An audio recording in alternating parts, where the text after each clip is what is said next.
وعلیکم السلام ورحمۃ اللہ وبرکاتہ۔ جی، احرام کی حالت میں نبی کریم صلی اللہ علیہ وسلم نے منع کیا ہے موزہ پہننے سے۔ موزہ جو ہوتا ہے نا پورے پاؤں کو ڈھانپ لیتا ہے اور ٹخنے بھی ڈھانپے ہوتے ہیں، تو نعل جس کو عربی میں کہتے ہیں اس کو پہننے کی اجازت دی ہے، یعنی جس کو آپ سینڈل کہہ سکتے ہیں، اور اس طرح سے چپل وغیرہ۔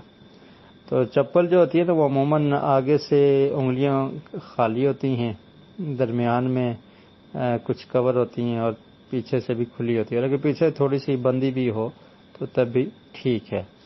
تو پھر فرمایا کہ اگر کسی کے پاس نعلین نہیں ہیں تو وہ کیا کر لے گا، وہ موزہ اگر پہن رہا ہے تو موزے کو کاٹ لے، ٹخنوں سے نیچے کر لے، ٹخنے اس کے ڈھنپے نہ ہوں۔ تو ٹخنوں کو ڈھانپے گا تو پھر وہ موزے بن جائیں گے، تو وہ درست نہیں ہے۔ تو یہ فرمایا کہ وہ کاٹ لے، اگر کسی کے پاس چپل وغیرہ نہیں ہے تو وہ کیا کرے، موزہ پہن رہا ہے تو موزے کو کاٹ لے تاکہ وہ چپل کی طرح ہو جائیں۔ تو اس لیے اس میں ٹخنوں کو کور کرنا یہ درست نہیں ہے۔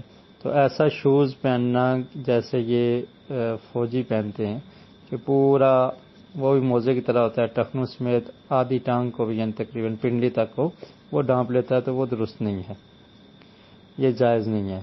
باقی اس طرح کی چپل پہننا کہ جو کھلی ہو اور ٹخنے بھی اس سے ننگے ہوں تو وہ چپل پہننا درست ہے۔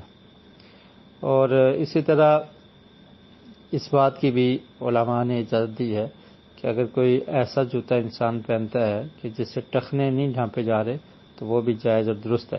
بہرحال اس مسئلے میں اختلاف ہے، بعض علماء اس کو جائز نہیں سمجھتے۔ تو باقی اس کے علاوہ یہ جو کہنا کہ یہ والی جو ہڈی ہے، پاؤں کے اوپر جو ہڈی ہے یہ ننگی ہونی چاہیے، تو اس کی کوئی واضح دلیل نہیں ہے، ٹخنے کو ننگا رکھنا ہے۔